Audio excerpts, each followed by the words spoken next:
Journal de la CAN, troisième numéro. Merci de nous rejoindre sur ANN24, votre première chaîne panafricaine d'information en continu. Suite de cette Coupe d'Afrique des Nations 2008 qui se déroule en terre ghanéenne, une journée qui a vu l'entrée en liste des équipes du groupe C avec notamment le duel Cameroun-Égypte, un duel qui a nettement tourné à l'avantage des Pharaons d'Égypte, tenant du titre, un titre remporté, vous vous en souvenez sans doute, il y a 2 ans sur les bords du Nil. Battu sur le score de 4-2, le Cameroun a montré ses limites au cours de cette rencontre, conséquence sans doute d'une préparation catastrophique et d'un climat délétère au sein de la délégation installée à Kumasi, une délégation où dirigeants de la Fédération camerounaise de football et du ministère des Sports semblent se regarder en chien de faïence. L'improvisation et la cacophonie qui ont souvent entouré cette équipe se sont ressenties sur le terrain. C'est en effet une équipe sans âme et sans inspiration qui s'est copieusement fait dominer par les Égyptiens, surtout en première mi-temps. Mieux organisée et plus motivée, la prestation égyptienne a parfois tourné à la démonstration, une véritable humiliation pour les lions indomptables du Cameroun qui doivent se ressaisir s'ils ne veulent pas quitter la compétition, la queue entre les jambes. Ajoutons que le duel annonçait des avant-centres, Samuel Eto'o, l'attaquant du FC Barcelone pour le Cameroun, et Zidane du club allemand de Hambourg pour l'Égypte a tourné à l'avantage de l'Égyptien, auteur d'un superbe doublé. Voici la réaction de quelques supporters camerounais vivant à Londres. L'équipe nationale du Cameroun m'a un peu déçu.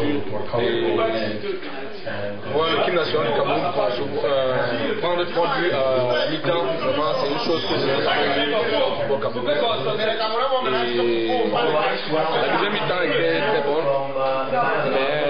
La deuxième mi-temps était très bonne, mais le quatrième but que nous encaissons a un peu démoralisé les troupes. Comme c'est la première fois, j'espère que ça ira mieux. De toute façon, je supporte mon pays, je supporte le Cameroun.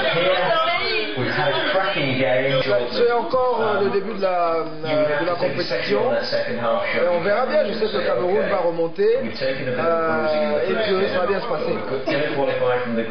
The second half was really good. I really enjoyed it. I really enjoyed the way they played. They were really fast and they were really good actually.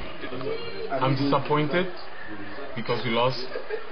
The first half was not good, but I'm really happy about the way we played in the second half. If we can play like that in all our matches, I believe we're going to qualify ourselves and win the competition. La deuxième rencontre, toujours dans le groupe C, a opposé le Soudan à la Zambie et elle s'est soldée par une belle victoire des Zambiens sur le score de 3-0.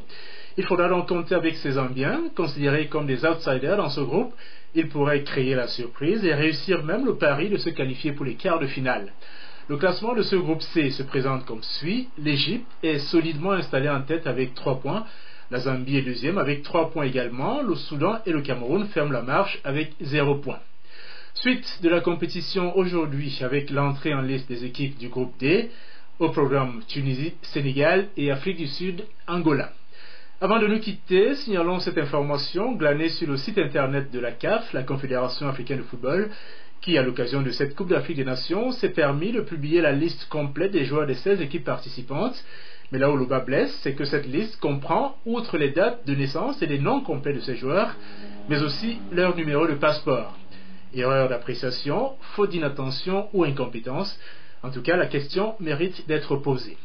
Voilà, c'est sur cette information que s'achève cette 3e édition du Journal de la CAN. Merci de nous avoir suivis.